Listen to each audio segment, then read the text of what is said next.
Welcome back, team. So if this is the first time that you've seen one of my videos, my name is Benjamin Tringrove, health and wellness coach and also personal trainer.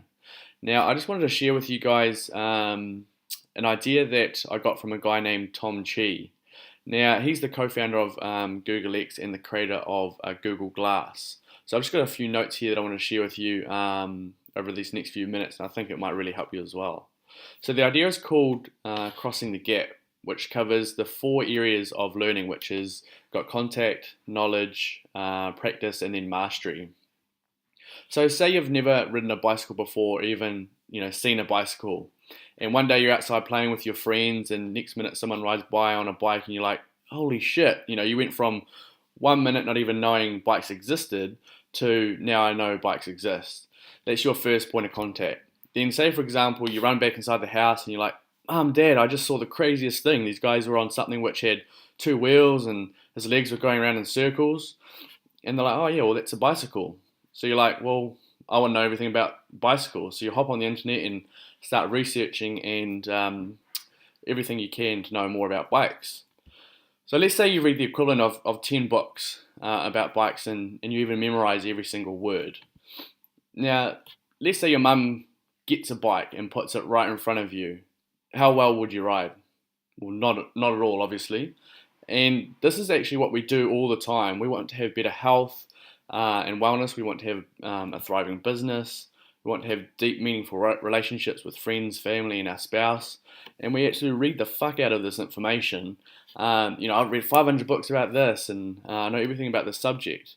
But we're not riding the bike, and I'll be honest, I got stuck here for a long period of time, and I'll talk about that a bit later on. So let's say we skip the step of the knowledge gap, and we say, well, let's just jump right into the practice gap. And instead of you jumping on the internet and learning about bikes, your parents go to the store and just buy your bike. Well, the kid will jump on, and immediately the kid is in the practice gap. And sure, they'll fall off, but after about 10 or 20 times, they're starting to get the hang of it. Now, after 100 times, they're actually able to ride a bike, and this is what it looks like getting across the practice gap. And at the end of the practice gap comes basic confidence. You can jump on a bike and go anywhere you want. Now, this is where things really get fun, because at the end of the practice gap, you begin with the mastery gap. And within mastery is a set of infinite wells, and the mastery is where human possibilities are expanded. So I'll explain this a bit better.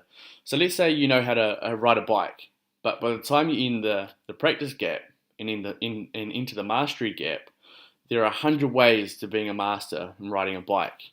You could be the person that does the craziest BMX tricks ever. You could be the person that does ultra marathons on bikes. You could be the best person that can go downhill on any terrain.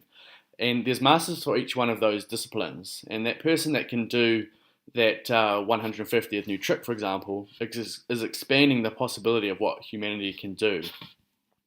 Now, the person that rides that terrain, there's no one has ever done before, is expanding the possibility of what humanity can do.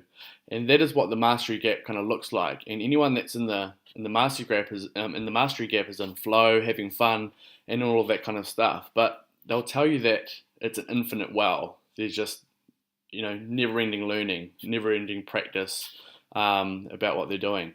So going back to the knowledge gap, a huge amount of the population live in this gap. In fact, we spend about 20 years of our life at school where we're taught that knowledge is the most important thing. If you memorize the answers, you can put them on a test. So to finish it off, it's so important to get into the practice gap. I'll cover off at a later stage, do another video for you guys on why we struggle to get into the practice gap.